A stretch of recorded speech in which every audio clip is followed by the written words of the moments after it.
नमस्कार, आप देख रहे हैं नेशनल जनाधार और मैं हूं सत्यजीत केपी। आज हम बात कर रहे हैं फूलपुर लोकसभा सीट को लेकर के। फूलपुर लोकसभा सीट जो है वो रहा है बीजेपी 5 वर्षीय से लगातार जीत रही है। 2014, 2019 उसने यहाँ से जीता हुआ है। क्या इस तीसरी बार का जो लोकसभा सीट है वो बीजेपी के खाते में जाएगा या फिर कोई अन्य पार्टी ले जाएगी? क्योंकि जिस तरीके से पार्टी का और टिकट का जो चयन हुआ है, इस तरीके से कैंडिडेट चुने गए हैं, क्या वो सही चुने गए हैं या फिर नहीं? क्योंकि अगर हम बात करें प्रवीण पटेल की, जिन्हें टिकट मिला है बीजेपी से, उनका उतना प्रभाव ग्रामीणों में नहीं दिखता है, अपने क्षेत्र में नहीं दिखता है। अभी तक जितना भी हमने सर्वे किया है, जितने लोगों से बातें की हैं, कहीं भी प्रवीण पटेल का नाम नहीं आया था। ये माना जा रहा था कि केसरी देव पटेल को या फिर उनके जो बेटे हैं दीपक पटेल, उनको मिलेगा, या फिर अपना दल एस जो पार्टी उसके खाते में जाएगी और नागेंद्र सिंह पटेल लड़ेंगे। लेकिन इन तीनों का टिकट काटते हुए प्रवीण पटेल को टिकट मिल जाता है और बीजेपी से एक नाम काफ़ी चर्चा में रहा, काफ़ी प्रचार प्रसार हुआ था विक्रम सिंह पटेल को लेकर के। लेकिन सभी का टिकट कटते हुए टिकट मिला है प्रवीण पटेल को, जो इस समय फूलपुर से प्रेजेंट टाइम में विधायक हैं। और इन्हीं सब चीज़ों को लेकर के ग्रामीणों से जब हमने बात किया तो ये निकल कर आया कि उनका वर्चस्व, जो उनका प्रभाव है, उतना ग्रामीणों में नहीं है। क्योंकि वो जब से जीतते हैं तब से ग्रामीणों के बीच में नहीं आते हैं और अपने ही क्षेत्र से, अपने ही कार्यालय से जो कार्य होता है वो करते हैं, ऐसा माना जा रहा है। जो पब्लिक है, जो फूलपुर की जनता है, ऐसा मानती है। फूलपुर लोकसभा सीट जो है वो काफ़ी मानी जानी है और इस बार का ऐसा लग रहा है कि जो ये सीट है वो काफ़ी पेचीदा दिखने वाला है।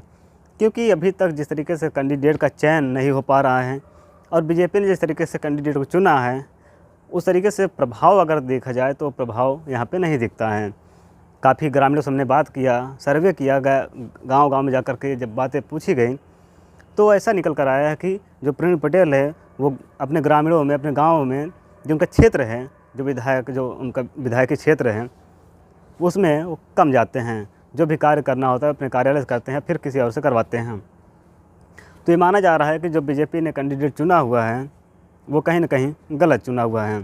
लेकिन पटेलों का गढ़ रहा है, तो हो सकता है कि पटेलों की वजह से उनको जीत हासिल हो जाए, या फिर जो बीजेपी का जो मोदी लहर है उस लहर में वो जीत जाएँ। लेकिन अगर उनकी तरफ से माना जाए कि उनका कितना ग्रामीणों पर अपना प्रभाव है, वो देखने को नहीं मिलता है, जितना कि केसरी देव पटेल या फिर कहें तो उनके बेटे जो दीपक पटेल हैं उनको लेकर के, या फिर अपना दल एस की बात करें तो जो नागेंद्र सिंह पटेल हैं उनको लेकर के।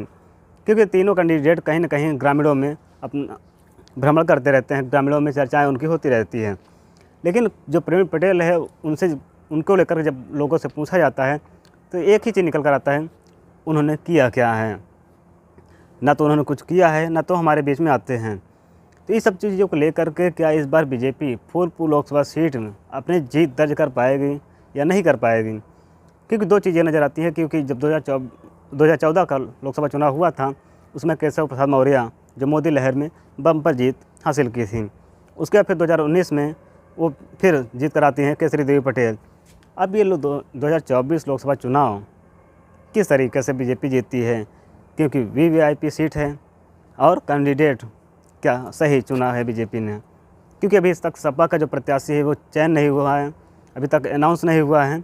तो ये सपा के ऊपर भी डिपेंड करता है कि सपा का इस तरीके से कैंडिडेट को अपने चूज करता है, और जो कैंडिडेट होगा सपा का वो भी निर्धारण करेगा कि जो बीजेपी का कैंडिडेट है वो जीतेगा या फिर नहीं। आज के लिए बस इतना ही। देखते रहिए नेशनल जनाधार। धन्यवाद।